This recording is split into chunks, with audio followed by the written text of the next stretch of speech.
Salam jumpa, sahabat-sahabat Kristus yang terkasih. Hari ini pada Minggu Trinitas yang ke-13, kita kembali beribadah dalam ibadah raya GPI Jakarta di tahun 2024. Marilah dalam keteduhan dan dalam kerendahan kita menghadap Allah kita yang hidup.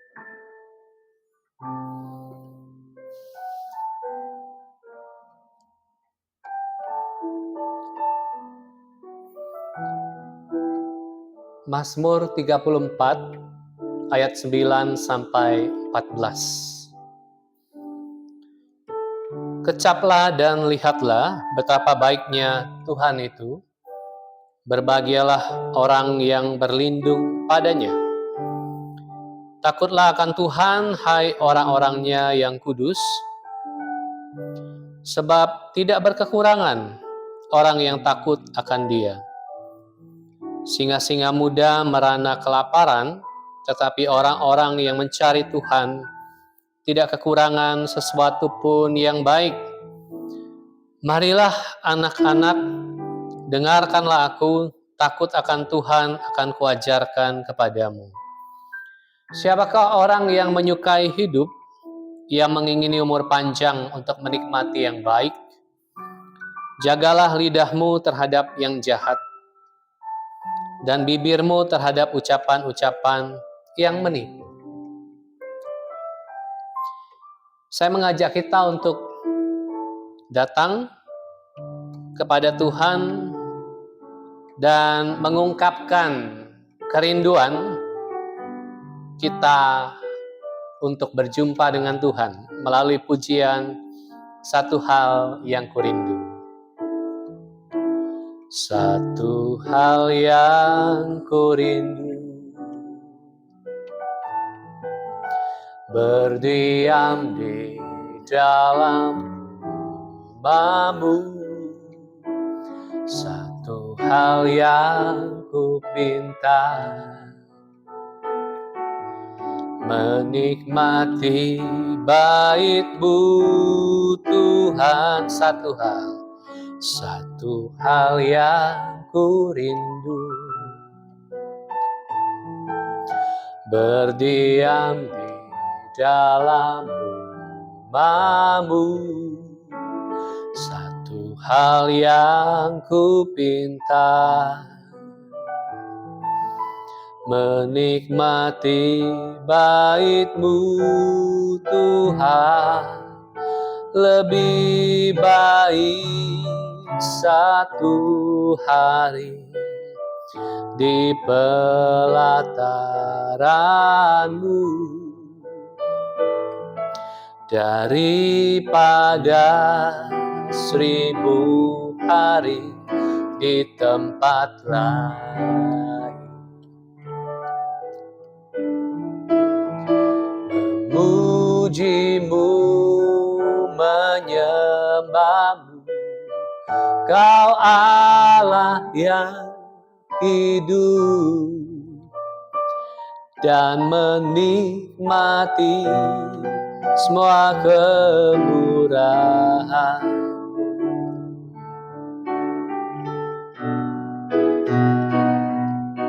Satu hal yang kurindu, berdiam di dalam rumah-Mu. Satu hal yang kupinta, menikmati bait-Mu Tuhan. Lebih baik satu hari di pelataran-Mu daripada 1000 hari di tempat lain.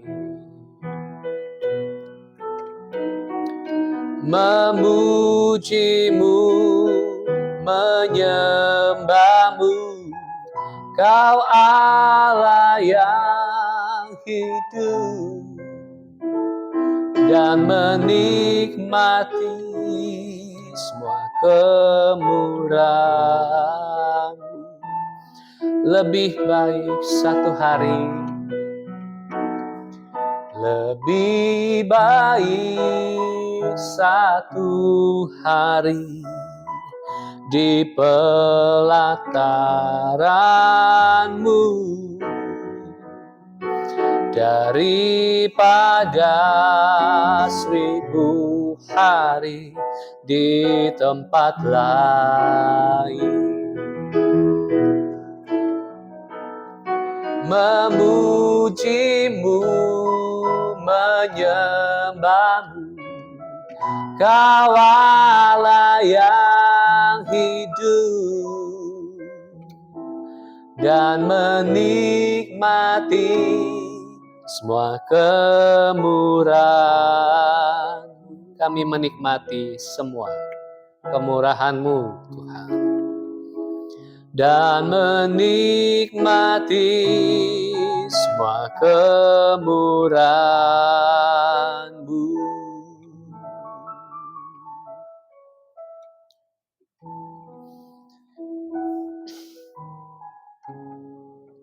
Kami bersyukur, ya Allah, benarlah atas kemurahan-Mu kami hidup, kami ada. Benarlah atas anugerah-Mu kami ditopang sepenuh-penuhnya. Terima kasih ya Tuhan. Kami merayakan kembali kemurahan-Mu dan rahmat-Mu dan anugerah-Mu pada hari ini. Kiranya Roh Kudus-Mu menuntun kami. Kiranya kami berjumpa dengan Engkau. Berkatilah ibadah ini ya Allah, yang kami alaskan di dalam satu nama yang indah, yaitu Tuhan Yesus Kristus. Kami sudah berdoa. Amin. Marilah kita mengungkapkan sukacita kita pada Minggu Trinitas yang ke-13 ini karena anugerah Tuhan. Saya ajak kita untuk menyanyi, mari kita bersukaria.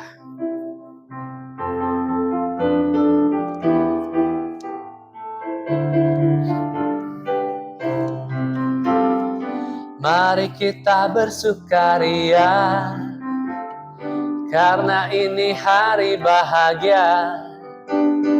Kita berkumpul jadi satu, puji Tuhan semesta itu. Tepuk tangan, wajah berseri, hilangkanlah hati yang sedih. Bukankah Yesus berkata damai yang diberikan kita? Mari kita bersukaria. Mari bersukaria. Mari kita bersukaria, karena ini hari bahagia. Kita berkumpul jadi satu, puji Tuhan semesta itu. Tepuk tangan, wajah berseri, hilangkanlah hati yang sedih. Bukankah Yesus berkata damai yang diberikan kita? Mari kita bersukaria. Kristus adalah sukacita kita yang tidak dapat digoyahkan oleh apapun kondisi dan keadaan kita. Amsal 9 ayat 1-6. Hikmat telah mendirikan rumahnya, menegakkan ketujuh tiangnya, memotong ternak sembelihannya, mencampur anggurnya dan menyediakan hidangannya. Pelayan-pelayan perempuan telah disuruhnya berseru-seru di atas tempat-tempat yang tinggi di kota. Siapa yang tak berpengalaman, singgahlah kemari. Dan kepada yang tidak berakal budi katanya, marilah makanlah rotiku dan minumlah anggur yang telah kucampur. Buanglah kebodohan, maka kamu akan hidup, dan ikutilah jalan pengertian. Efesus 5 ayat 15 sampai 20. Karena itu perhatikanlah dengan saksama bagaimana kamu hidup. Janganlah seperti orang bebal, tetapi seperti orang arif. Dan pergunakanlah waktu yang ada, karena hari-hari ini adalah jahat. Sebab itu janganlah kamu bodoh, tetapi usahakanlah supaya kamu mengerti kehendak Tuhan. Dan janganlah kamu mabuk oleh anggur, karena anggur menimbulkan hawa nafsu. Tetapi hendaklah kamu penuh dengan Roh. Dan berkata-katalah seorang kepada yang lain dalam mazmur, kidung puji-pujian, dan nyanyian rohani. Bernyanyi dan bersoraklah bagi Tuhan dengan segenap hati. Ucaplah syukur senantiasa atas segala sesuatu dalam nama Tuhan kita Yesus Kristus kepada Allah dan Bapa kita. Marilah kita menyambut sabda Tuhan dengan pengakuan bahwa rahmat dan pengampunan Tuhan itu sungguhlah tak terbatas. Sejauh timur dari barat yang tidak ada ukurannya, demikian Tuhan mengampuni kita. Sejauh timur dari barat, Engkau membuang dosaku. Tiada kau ingat lagi pelanggaranku.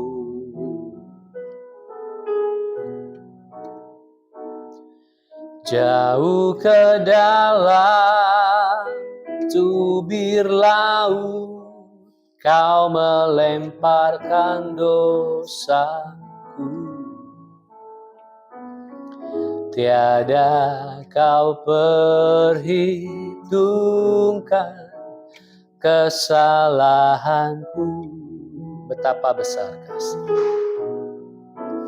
betapa besar kasih pengampunanmu Tuhan. Tak kau pandang hina hati yang hancur. Ku berterima kasih kepadamu ya Tuhan. Pengampunan yang kau beri, pulihkanku.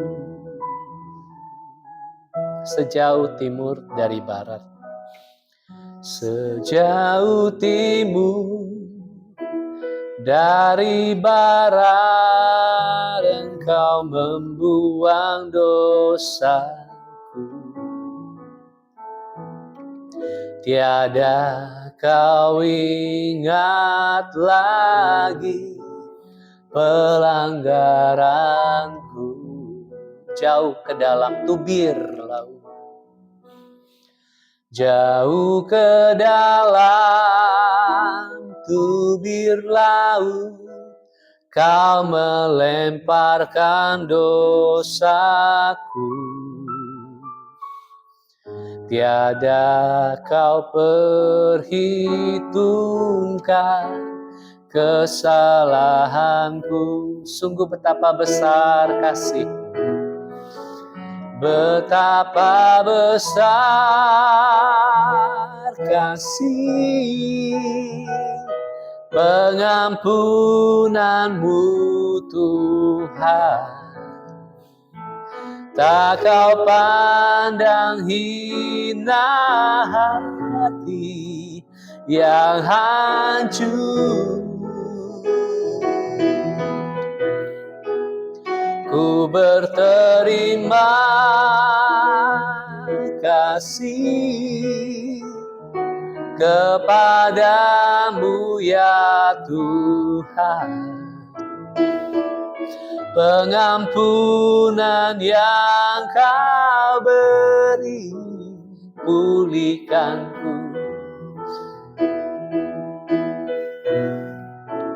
Betapa besar kasih pengampunanmu Tuhan,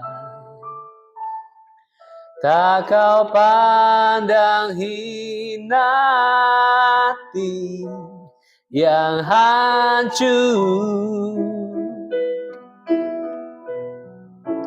Ku berterima kasih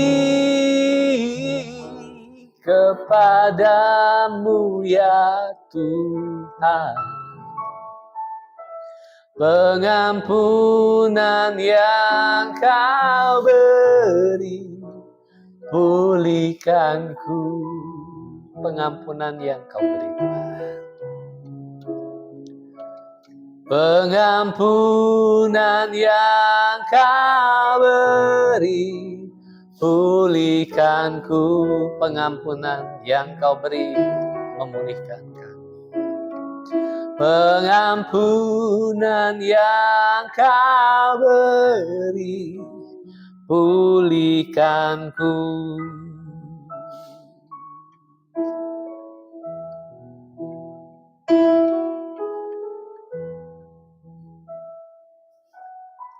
Terima kasih ya Allah. Sungguhlah di hadapan tahta kasih karunia, di hadapan wajah-Mu yang berbelas kasih, sungguhlah kami menerima pengampunan kami. Sungguhlah kami direngkuh di dalam Engkau. Sungguhlah segala ketakutan kami seketika sirna. Terima kasih buat pengampunan. Terima kasih.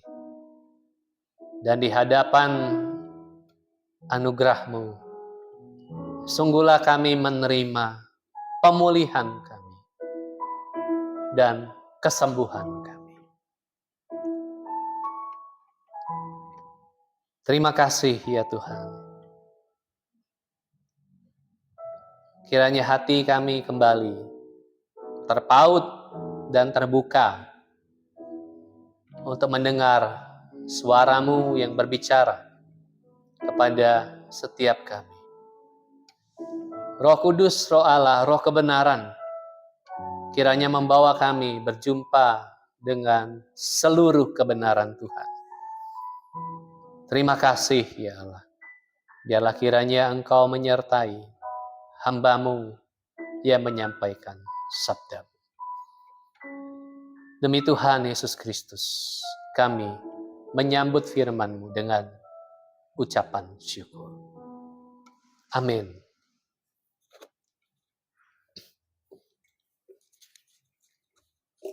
Bacaan Injil kita pada hari ini terambil dari Yohanes pasal yang ke-6,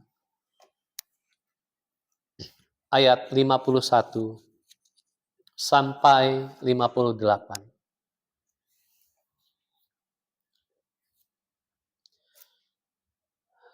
Akulah roti hidup yang telah turun dari surga. Jikalau seseorang makan roti ini, ia akan hidup selama-lamanya. Dan roti yang akan kuberikan untuk hidup dunia ialah dagingku. Orang-orang Yahudi pun bertengkar antara sesama mereka dan berkata, bagaimana ia ini dapat memberikan dagingnya kepada kita untuk dimakan? Karena itu kata Yesus kepada mereka, Sesungguhnya aku berkata kepadamu, jikalau kamu tidak makan daging anak manusia dan minum darahnya, kamu tidak mempunyai hidup di dalam dirimu. Siapa saja yang makan dagingku dan minum darahku, ia mempunyai hidup yang kekal, dan aku akan membangkitkan dia pada akhir zaman. Sebab dagingku benar-benar makanan, dan darahku benar-benar minuman. Siapa saja yang makan dagingku dan minum darahku, ia tinggal di dalam aku dan aku di dalam dia. Sama seperti Bapa yang hidup mengutus aku dan aku hidup oleh Bapa, demikian juga siapa saja yang memakan aku akan hidup olehku. Inilah roti yang telah turun dari surga, bukan roti seperti yang dimakan nenek moyangmu dan mereka mati. Siapa saja yang makan roti ini, ia akan hidup selama-lamanya. Demikian pembacaan firman Tuhan. Berbahagialah kita yang merenungkannya dalam kehidupan kita. Pada hari ini kita masih diajak untuk merenungkan bahwa Tuhan Yesus adalah roti hidup bagi jiwa kita. Pada hari ini saya mengajak kita untuk merenungkan dalam kaitan itu tentang waktu hidup kita dan kekekalan. Suatu kali pada satu kesempatan lain, saya bertanya kepada audiens, kalau Anda suatu kali berhadapan dengan teknologi yang baru tentang makanan, kita masih bicara tentang makanan karena roti hidup. Suatu kali ditemukan teknologi bahwa Anda dan saya tidak perlu makan lagi, cukup mengonsumsi satu pil. Ini adalah makanan abadi. Dalam arti satu kali Anda menenggak pil ini, Anda akan kenyang untuk selama-lamanya. Selama Anda hidup, Anda tidak perlu makan lagi, Anda tidak perlu minum lagi. Pertanyaan saya, apakah Anda akan mengambil kesempatan itu atau tidak?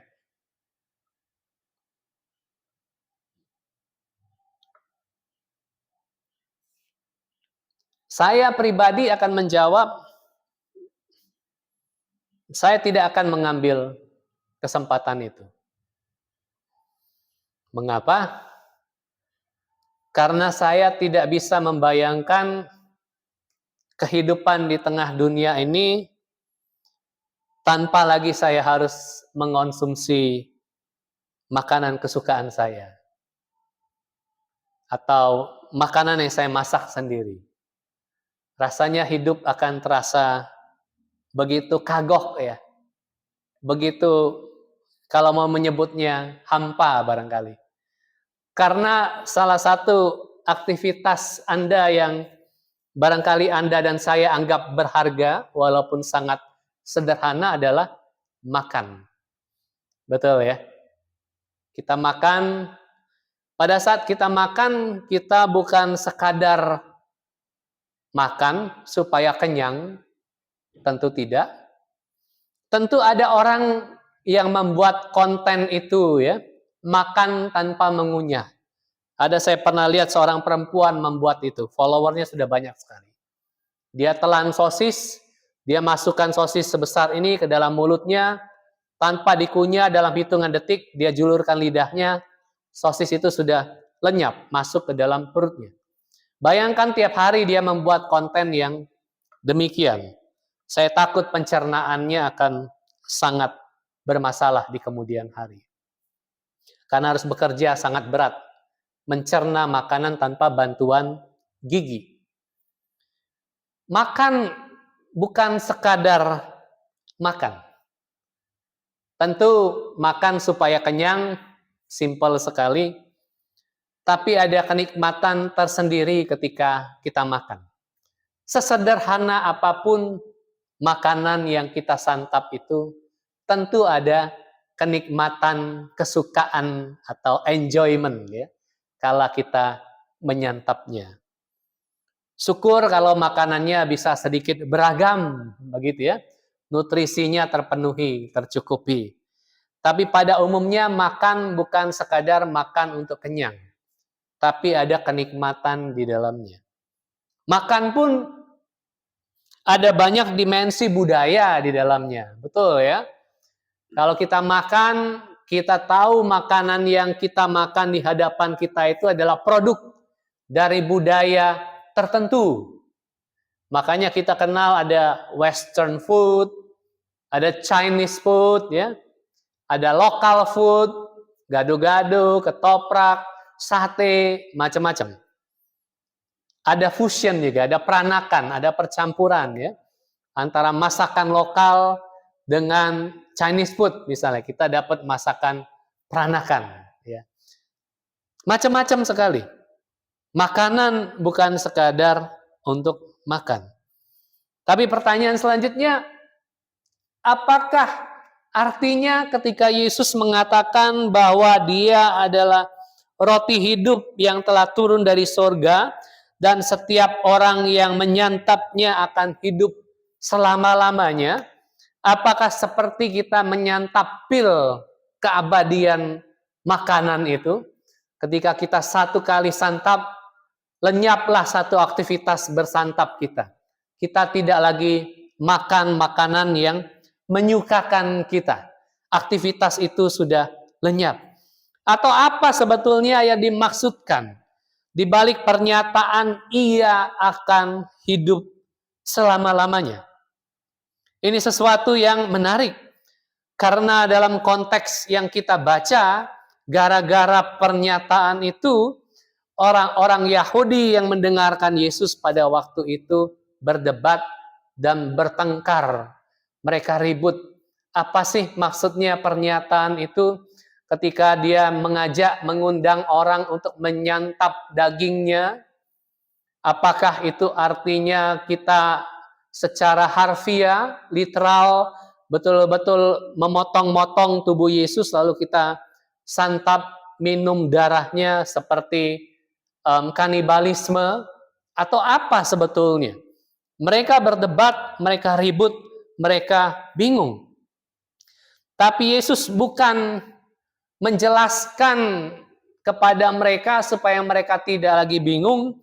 Yesus malah mengulangi bahwa sesungguhnya aku berkata kepadamu, jikalau kamu tidak makan daging anak manusia dan minum darahnya, kamu tidak mempunyai hidup di dalam dirimu. Yesus tidak menghiraukan orang-orang Yahudi itu. Tapi hari ini kita mengerti bahwa ketika Yesus mengatakan untuk memakan tubuhnya dan meminum darahnya, kita tahu itu adalah satu undangan untuk kita datang, untuk kita percaya. Injil Yohanes terus-menerus mengulangi kata ini. Datang kepadaku, percaya kepadaku. Dan ayat selanjutnya disebutkan, tinggal di dalam aku. Artinya apa? Makan tubuh Yesus dan minum darah Yesus berarti tinggal di dalam Dia. Tinggal di dalam Dia, percaya dan datang kepadanya artinya adalah bahwa kita disambut masuk ke dalam persekutuan yang baru.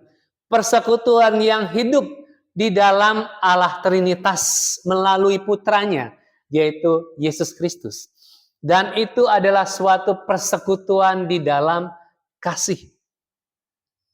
Budaya Yahudi, budaya Timur Tengah pada waktu itu, bahkan sampai hari ini, jelas memaknai undangan untuk makan bersama itu bukan sekadar makan supaya kenyang, tidak. Undangan untuk makan, dijamu, itu selalu berarti bahwa mari masuk ke dalam persekutuan yang penuh kasih ini. Masuk ke dalam komunitas. Itu adalah undangan makan. Orang Tionghoa selalu tahu bahwa makan itu selalu bermakna lebih daripada sekadar makan. Termasuk ketika ditanya, sudah makan belum? Sapaan pertama orang Tionghoa selalu itu ya. Sudah makan belum? Karena dulu konteksnya adalah krisis kelaparan yang sedemikian rupa. Sehingga salah satu tanda orang kasih, tanda orang peduli, bertanya tentang sudah makan belum. Bukan apa kabarmu, bukan. Tapi sudah makan belum. Kalau sudah berarti amanlah hidupmu. Kira-kira begitu. Tapi menarik, yang menjadi penekanan saya pada hari ini adalah ayat yang ke-54. Siapa saja yang makan dagingku dan minum darahku, ia mempunyai hidup yang kekal, dan aku akan membangkitkan dia pada akhir zaman. Jadi undangan masuk ke dalam persekutuan kasih di dalam Allah Trinitas, Allah Tritunggal itu adalah juga sekaligus undangan untuk berbagian di dalam kehidupan yang kekal. Dan untuk berbagian di dalam memaknai waktu-waktu yang kita jalani sehari-hari. Karena dikatakan ia mempunyai hidup yang kekal dan aku akan membangkitkan dia pada akhir zaman.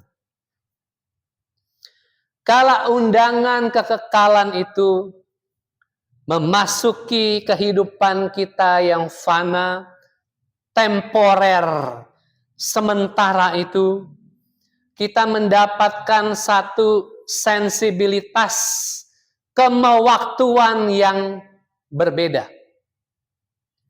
Tidak pernah lagi sama. Karena tegangan antara kefanaan kita sebagai manusia yang terbatas di hadapan kekekalan Allah yang masuk ke dalam kita, di dalam persekutuan di dalam Kristus, membuat hidup kita menjadi bermakna. Itu yang dimaksud dengan hidup yang kekal. Bukan berarti bahwa Anda dan saya tidak lagi bersantap. Bukan berarti bahwa Anda dan saya akan hidup 1000 tahun. Kita hidupnya sangat terbatas, fana.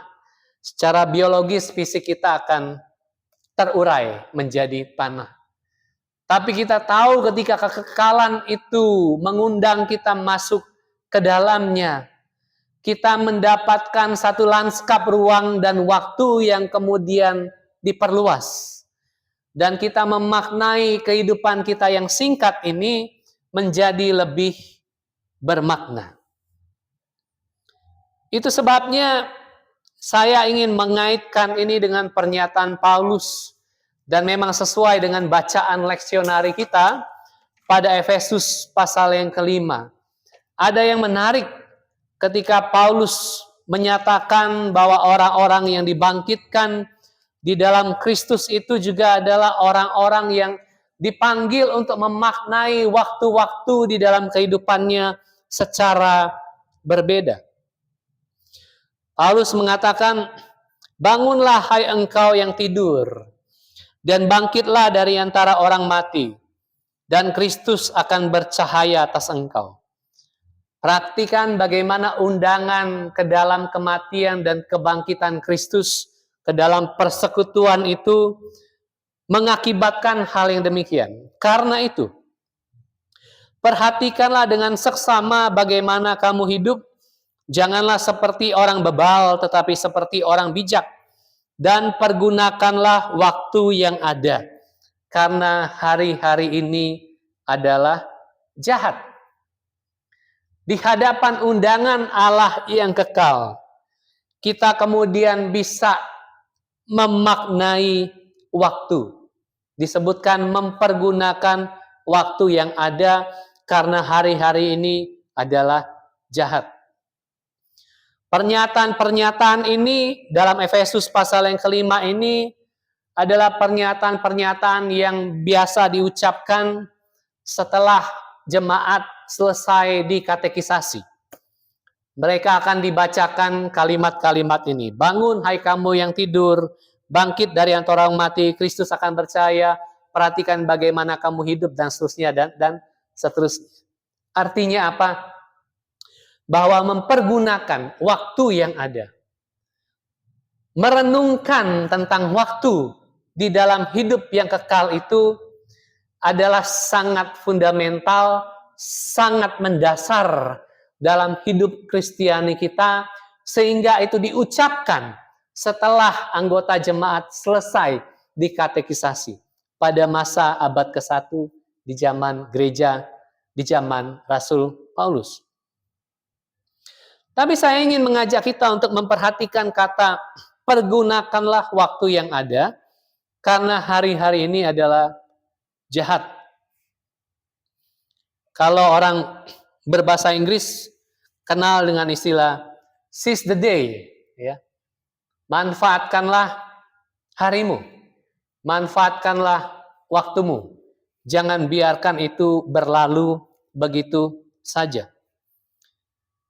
Tapi slogan seize the day ini antara yang kita pahami pada hari ini di era abad ke-21 dan ketika pertama kali Rasul Paulus mengucapkannya, ternyata itu jauh berbeda. Kalau kita hari ini memaknai waktu kehidupan kita, manfaatkanlah waktu yang ada. Kita selalu hidup di dalam kerangka bahwa aku harus terus mengisinya dengan pekerjaan dan aktivitasku. Apapun itu. Aku menjejalinya dengan sedemikian rupa, waktu-waktu kehidupanku dengan begitu banyak aktivitas, begitu banyak kegiatan, dan begitu banyak pekerjaan, lalu aku mendapati dengan demikian hidupku bermakna. Tapi ternyata bukan itu yang dimaksudkan oleh Rasul Paulus. Pergunakanlah waktu yang ada. Saya mengajak kita untuk menyimak pada bahasa aslinya. Karena bahasa aslinya cukup eksplisit dan juga sering digunakan dalam konteks kita pada hari ini. Itu adalah ex agorazo. Kita kenal dua kata di sana. Yang pertama adalah kata ex. Ex itu adalah keluar atau exit, ya. Agorazo kita kenal kata agora. Ada agorafobia, ya. Apa? Fobia di kerumunan, di orang banyak. Dan memang agora itu artinya adalah ruang publik atau kerumunan perkumpulan orang banyak, atau pada abad ke-1 di era Yunani Romawi itu adalah singkatnya pasar. Karena di pasar orang berdemokrasi, berdebat. Karena di pasar itu adalah ruang publik yang sesungguh-sungguhnya pada waktu itu. Orang tidak punya pilihan lain. Orang mau berdebat akademik di pasar. Orang mau belanja di pasar. Orang mau bertengkar di pasar. Segala-galanya dilakukan di pasar. Nah, Paulus menggunakan kata ini, ex agorazo. Artinya, keluarkan itu dari pasar. Cabut itu dari publik. Beli, belanjakan itu, lalu jadikan itu milikmu. Tebus itu, lalu jadikan itu milikmu. Ex agorazo. Pergunakanlah waktu yang ada. Artinya, beli, tebus waktu itu, jadikan itu milikmu. Artinya apa? Waktu itu bukan sekadar waktu objektif. Versi sains abad modern. Sains kemudian mengalami perubahan setelah era Albert Einstein. Waktu bukan sekadar objektif, tapi ada dimensi subjektif pada waktu. Dan dimensi subjektif dari waktu inilah yang dibicarakan oleh Rasul Paulus. Waktu yang berhubungan dengan bagaimana aku hidup. Waktu yang berhubungan dengan eksistensiku di tengah dunia ini. Bukan sekadar waktu pada handphoneku, bukan sekadar waktu pada jam dinding, Bukan sekadar waktu yang menunjukkan pada patokan matahari terbit dan terbenam, lalu muncul bulan dan malam. Bukan waktu yang itu. Tapi waktu bagaimana aku menyadari bahwa hidupku ini punya waktu. Saya pada waktu kecil secara intuitif, secara natural, seringkali sebelum tidur, saya selalu merenungkan tentang kekekalan. Pada waktu kecil saya tidak tahu persis seperti apa kekekalan itu. Tapi yang saya tahu adalah ketika saya berbaring, mau tidur, saya mengimajinasikan bahwa saya seorang diri berada di tengah, sebut saja tata surya. Lalu saya membayangkan diri saya semacam dilintasi atau mengasup bintang-bintang, ya, sebanyak yang saya mampu. Liar sekali imajinasinya, ya. Saya membayangkan diri saya mengasup bintang sedemikian banyak, tak berhingga gitu, ya, tak terbatas. Sampai akhirnya saya berada pada satu titik mental seperti saya mendapati diri saya, apa saya sebutnya, ya, terguncang. Ada kekacauan ruang waktu di sana dalam imajinasi saya. Seketika kapasitas mental saya tidak mampu lagi menampung bintang-bintang yang besar dan banyak itu. Saya sering mengimajinasikan itu. Entah kenapa secara natural, intuitif sebagai seorang anak kecil, saya sering membayangkan itu. Dan saya senang dengan sensasi ketika mental saya sudah seperti over capacity, ya. Tidak sanggup lagi menampung bintang-bintang itu. Disitulah barangkali saya sebagai anak kecil mencicip apa arti kekekalan itu, yang saya tidak pernah pahami sebelumnya. Waktu dan kekekalan. Ex agorazo. Keluarkan itu. Tebus itu. Jangan biarkan dia menjadi sekadar waktu melayang objektif yang tidak punya hubungan apa-apa dengan diriku. Ini adalah bicara soal waktu Anda dan saya. Bicara soal waktu hidup Anda dan saya yang perlu ditebus. Tapi pertanyaannya bagaimana menebusnya? Di bayangan kekekalan dan kemewaktuan kita yang sementara, bagaimana menebus waktu itu? Apakah dengan kerja, aktivitas, 24 jam sehari, waktu kronologis objektif Anda isi dengan versi Anda, aktivitas kegiatan kerja, dan seterusnya selama 24 jam. Bahkan Anda berpantang untuk tidur. Bahkan mungkin Anda mendengarkan saran para multi-triliuner itu, ya, untuk tidur 3-4 jam saja sehari. Saya tidak menyarankan itu. Kecuali kalau Anda mau mati muda, silakan, tidak apa-apa. Tapi saya tidak menyarankan itu. Seperti apa menebusnya? Pergunakanlah waktu yang ada karena hari-hari ini adalah jahat. Saya mau garis bawain dulu, hari-hari ini adalah jahat. Waktu itu tidak pernah objektif. Hari-hari ini adalah jahat. Dalam arti itu, kalau kita membiarkan waktu melayang, kita digerus pada yang jahat itu. Saya membaca data di Kompas. Angka pembunuhan di Indonesia itu cukup tinggi ternyata. Lebih tinggi daripada semua negara di Asia Tenggara. Kita nomor 1. Bukan dalam hal teknologi dan pendidikan, tapi dalam hal pembunuhan. Kita nomor 1 di Asia Tenggara. 38,7% pembunuhan terjadi karena kemarahan yang sepele. Dikisahkan salah satu kasus misalnya, satu orang lagi mancing di laut, satu orang lagi mancing di laut, masing-masing di kapalnya, mancing, lalu kail yang satu terkait dengan kail orang itu, yang belum tentu temannya. Beberapa kali terjadi, gara-gara kaitan kail itu ya, mungkin terbelit dan sebagainya, terjadi pertengkaran, lalu terjadi pembunuhan. Sepele sekali.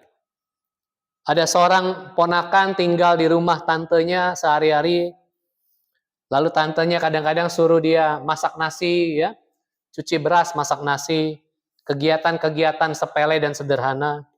Lalu ponakan ini marah, lalu membunuh tantenya karena menyuruh-nyuruh dia untuk masak nasi. Sesepele itu pembunuhan terjadi. Dan angkanya tinggi, 38,7%. Lalu urutan yang kedua atau ketiga, pembunuhan terjadi 12,64% karena urusan asmara. Wah, tinggi ya. Pasangan satu cemburu dengan pasangan yang lain. Karena dibakar oleh api cemburu, maka pasangannya diakhiri hidupnya. Dan banyak sekali contoh-contoh yang sangat sederhana. Pembunuhan terbesar bukan terjadi karena motif-motif yang besar, tapi sungguh karena alasan-alasan yang sebetulnya sangat sederhana.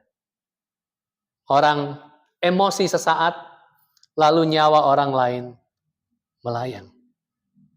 Pergunakan waktu yang ada karena hari-hari ini adalah jahat. Itu juga berarti bahwa kita perlu berhati-hati dan mengelola dengan baik setiap amarah dan barangkali kepahitan. Paulus menyebutkan itu kepada jemaat di Efesus, pasal yang keempat ayat yang ke-31. Karena memang itu ada dan terjadi. Paulus mengatakan segala kepahitan, kegeraman, kemarahan, kegaduhan, dan fitnah hendaklah dibuang dari antara kamu, demikian pula segala kejahatan. Karena waktu tidak pernah lepas dari bagaimana kita merasa juga. Betul ya? Kalau Anda bersama dengan orang yang Anda sangat sayang, sangat kasihi, Anda akan merasakan, wah, nongkrong dari jam 12 siang sampai ketemu lagi jam 12 siang. Itu rasanya baru setengah jam. Betul ya? Tapi kalau Anda harus mendengarkan satu ceramah akademik, barangkali ya, pembicara baru ngomong setengah jam, Anda sudah merasa itu seperti 24 jam. Karena waktu tidak pernah lepas dari bagaimana Anda merasa. Dan bagaimana Anda dan saya mengelola emosi. Mengatur kemarahan. Supaya tidak menjadi amarah. Mengatur, mengelola hati kita. Supaya tidak menjadi pahit. Disitulah makna dari seize the day. Ex agorazo. Tebus waktumu yang pertama. Pada hari ini, kita juga perlu menebus waktu kita barangkali dari gadget kita. Manusia modern ini menjadi sangat sibuk pada hari ini ketimbang manusia sebelum era gadget. Kita adalah manusia paling sibuk dari sepanjang sejarah manusia pernah ada. Tapi menariknya, ketika teknologi semakin canggih, ketika gadget kita semakin canggih, kita tidak pernah bisa mengalahkan pencapaian orang-orang generasi sebelum kita. Sebelum era teknologi, mungkin kita sebut barangkali hari ini 4.0. Kita tidak pernah berimajinasi sebesar orang-orang dulu, filsuf-filsuf zaman dulu. Kita tidak pernah menulis sebanyak para pemikir zaman dulu. Kita tidak pernah menghasilkan sebanyak mereka yang hidup di abad 17 dan 18. Kenapa? Karena kita hidup dari dumb scrolling. Hari ini kita menyebutnya dumb scrolling ya. Kita menggeser ganti layar gawai kita untuk sekadar membuang waktu. Dari dumb scrolling kita kemudian menemui numb scrolling. Ya, kita scrolling, setelah dumb scrolling kita terjatuh ke dalam numb scrolling. Kita scrolling tapi sudah mati rasa. Kita scrolling tidak kita tahu lagi apa yang kita scrolling. Kita scrolling hanya untuk scrolling. Kita sudah mati rasa. Kita tidak tahu lagi apa tujuan kita membuka gawai kita. Dari dumb ke numb. Maka menebus waktu. Barangkali pada era modern ini kita mesti kembali ke belajar dari mereka yang pernah hidup sebelum kita hidup tanpa gawai ini. Seize the day. Karena kalau Anda berhadapan dengan ini setiap waktu, Anda dan saya tahu bahwa Anda sedang membuang waktu-waktu hidup Anda di depan benda mati ini. Dumb and numb scrolling. Lalu yang ketiga, exagorazo. Menebus waktu untuk kita menghayati cicipan kekekalan di dalam Kristus itu adalah memaknai ulang arti produktivitas. Karena kita sudah dikonstruksi sedemikian rupa menjadi manusia modern untuk produktif. Tapi produktif ala kapitalisme modern. Artinya apa? Kita itu disebut manusia produktif, manusia bermakna kalau kita produktif, dan produktifnya itu kalau kita itu menghasilkan profit. Akumulasi profit. Itu prinsip sederhana dari kapitalisme adalah menimbun profit sebesar-besarnya. Jadi segala sesuatu dari waktu kita mesti diukur apakah aku menghasilkan profit atau tidak. Itulah sebabnya sebuah persahabatan sering berakhir setelah sahabat Anda bergabung menjadi agen asuransi. Banyak persahabatan berakhir di sana. Mengapa? Karena kemudian sahabat yang biasanya kontak bicara tentang apa saja, kini percakapannya hanya satu tentang prospekin Anda untuk masuk asuransi. Dan persahabatan sudah berakhir di sana. Mengapa? Karena sahabat Anda kini sudah di-framing oleh produktivitas ala profit tak terbatas itu. Dan persahabatan selalu berakhir di sana. Setelah pandemi, kita menjadi sangat produktif. Mengapa? Karena ketika era work from home, bekerja dari rumah, kita secara literal bekerja 24 jam. Tidak ada lagi boundaries antara kantor dan rumah. Kita kerjakan apa saja 24 jam sehari. Itulah sebabnya pandemi sangat menyiksa kita. Bukan semata-mata karena kita dikurung di kamar dan ruang dan rumah kita, bukan.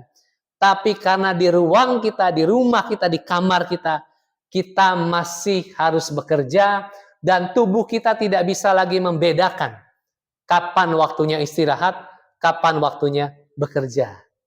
No boundaries, no limits. Work from home. Itu adalah problem dari pandemi.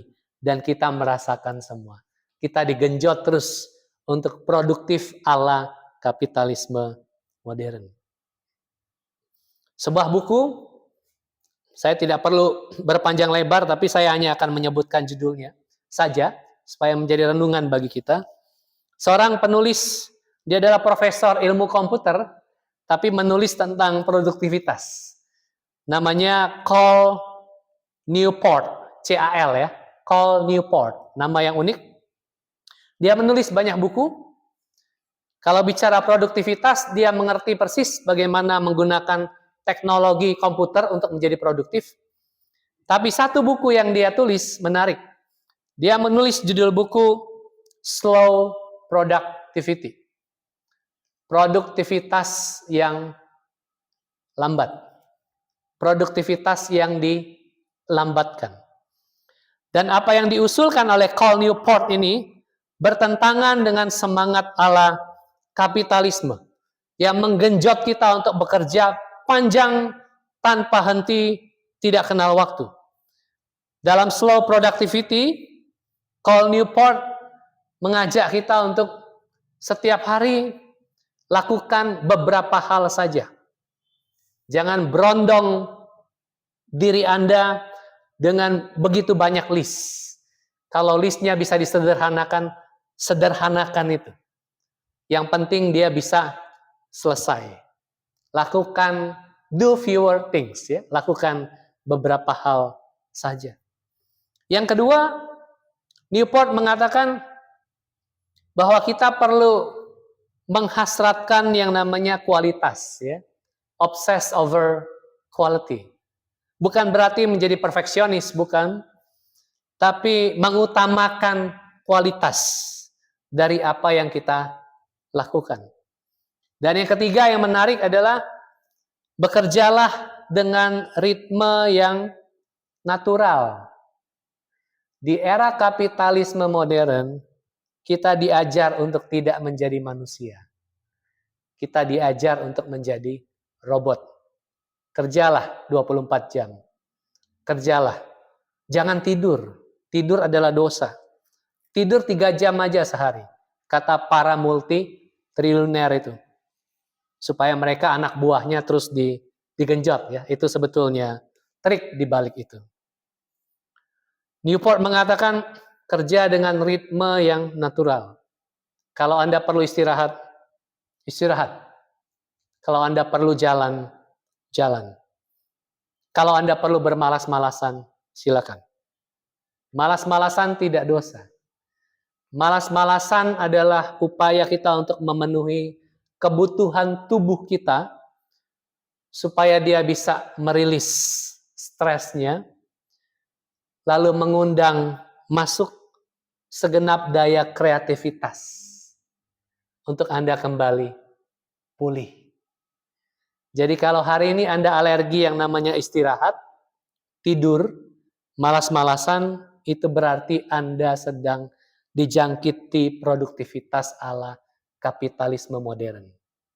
Bertobatlah. Seize the day. Pergunakan waktu yang ada.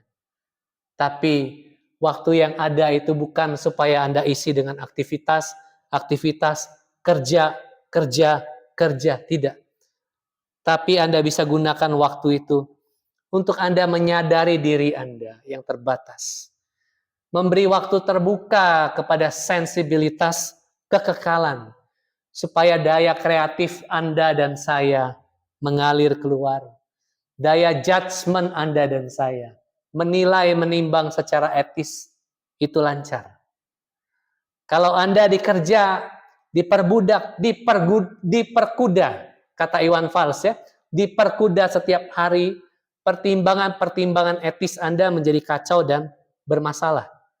Karena diri Anda tidak punya waktu untuk merasakan waktu itu sendiri. Waktu hidup itu sendiri. Dan dengan merasakan waktu hidup kita, kita sejenak bisa merasakan bahwa Allah itu kekal adanya. Seize the day, ex agorazo. Kristus adalah roti hidup, mengundang kita masuk ke dalam kekekalan. Dan hayatilah kekekalan itu dengan menebus waktu hidup kita. Amin. Mari kita berdoa. Terima kasih ya Allah buat renungan kami pada hari ini. Karena Kristus adalah roti hidup. Kami yang menyantapnya, yang diundang masuk ke dalam persekutuan, tinggal di dalam Dia. kami menerima hidup yang kekal. Dan demikian juga kami perlu memaknai waktu-waktu hidup kami berdasarkan kekekalan itu. Bukan semata-mata berdasarkan konstruksi-konstruksi dunia yang tidak memedulikan Engkau, yang hanya memedulikan untung, dan untung. Tidak peduli ketika hidup kami menjadi tidak lagi manusiawi. Tapi terima kasih di dalam Kristus kami belajar untuk menjadi semakin manusiawi. Dan demikianlah manusia di dalam Kristus itu adalah manusia yang terasah menjadi semakin manusia. Terima kasih ya Allah, terima kasih buat hari ini. Kami alaskan doa kami di dalam nama Yesus Kristus Tuhan. Amin. Marilah kita bangkit berdiri dan bersama dengan gereja Tuhan di segala tempat dan di segala abad, marilah kita mengikrarkan pengakuan iman rasuli.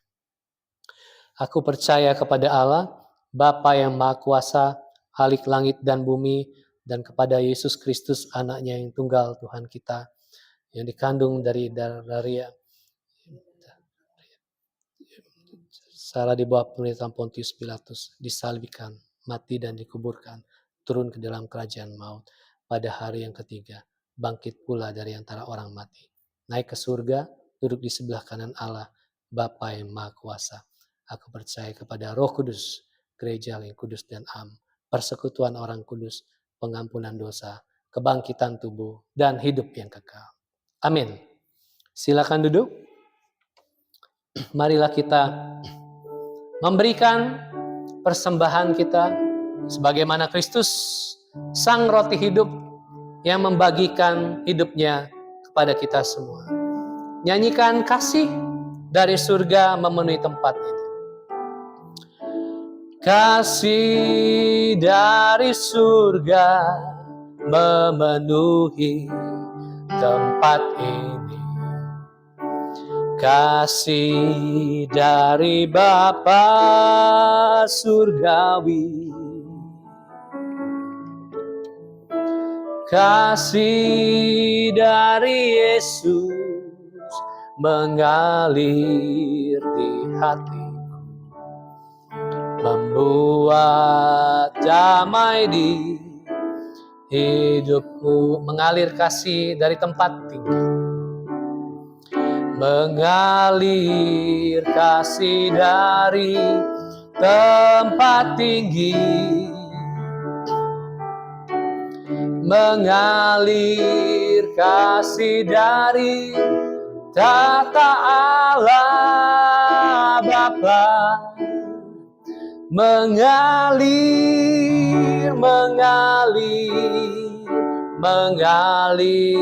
dan mengalir memenuhi hidupku. Mengalir kasih dari tempat ini, mengalir kasih dari tempat tinggi, mengalir kasih dari tahta Allah Bapa, mengalir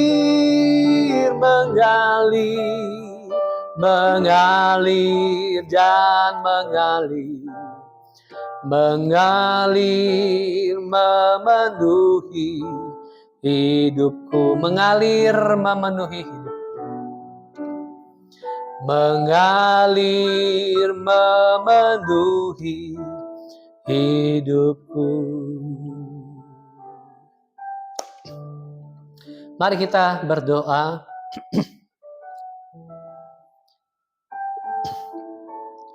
Terima kasih ya Allah, karena kami diundang ke dalam kekekalan, sehingga kami dapat memaknai waktu-waktu kehidupan kami di dalam Kristus. Terima kasih juga kami bisa memberi dari apa yang kami punya. Kiranya ini menjadi saluran berkat bagi perluasan kerajaan Allah.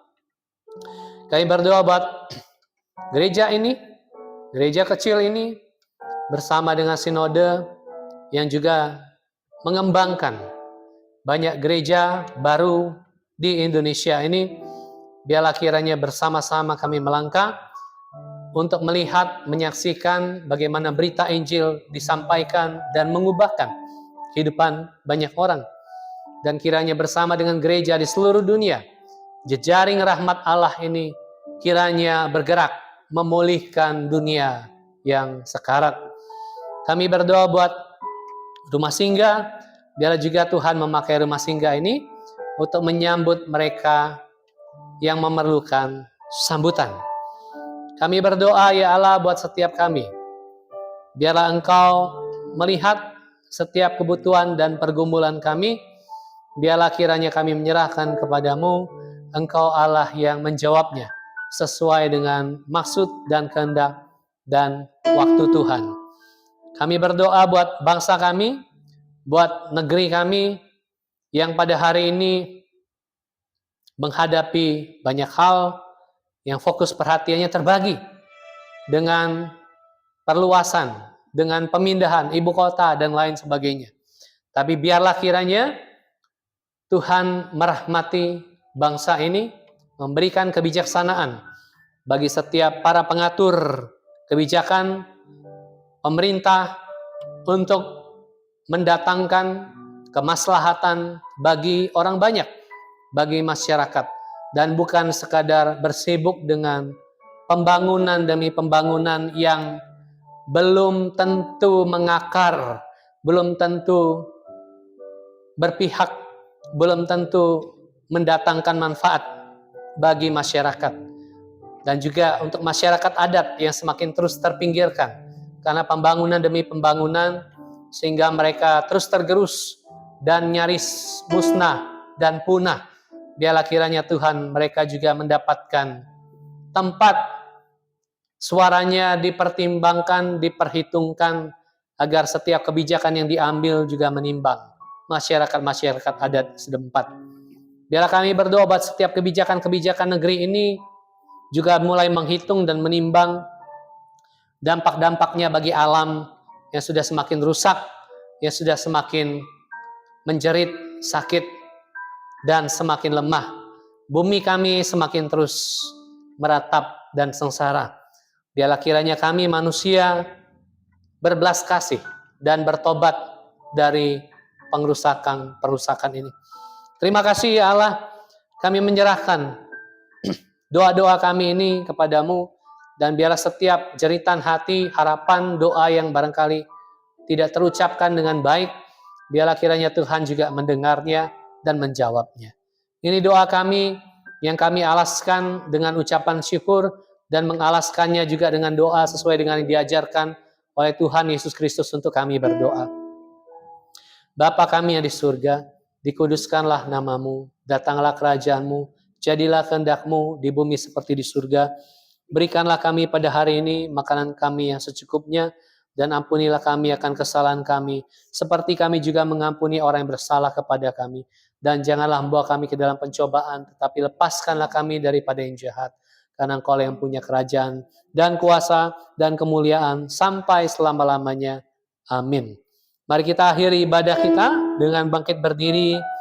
Kita menyatakan bahwa Tuhan Yesus setia. Dia adalah sahabat kita.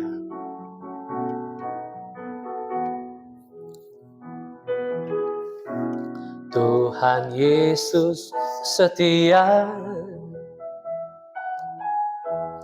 Dia sahabat kita. Dalam segala susahku, selalu menghiburku. Dia mengerti bahasa tetesan air mata.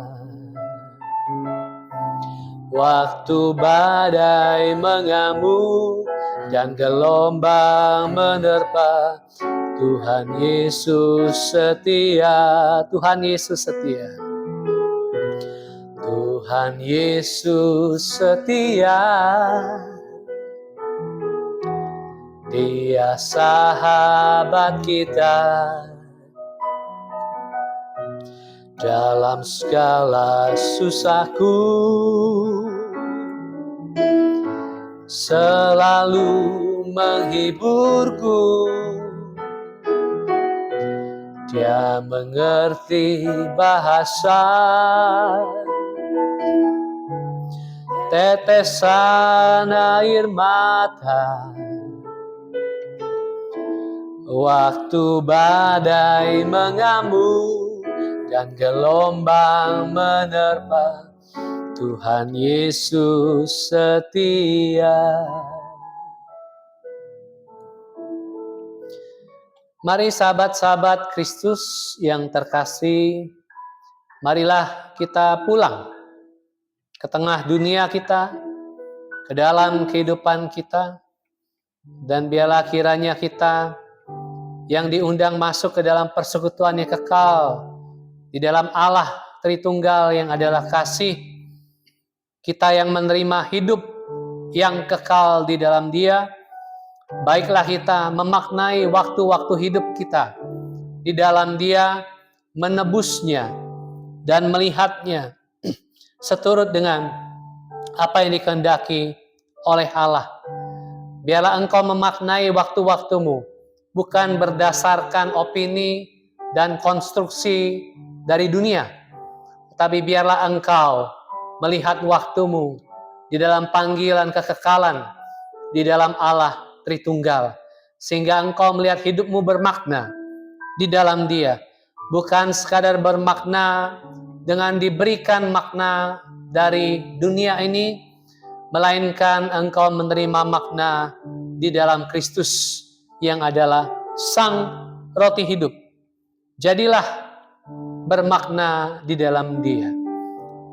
Biarlah hidup kita dan waktu-waktu kita pergunakan di dalam tuntunan dari Allah, di dalam Roh Kudus dan di dalam Kristus. Kiranya berkat dari Allah Bapa, kasih sayang dari Tuhan kita Yesus Kristus, dan persekutuan dengan Roh Kudus tinggal tetap menyertai kita sampai selama-lamanya. Amin.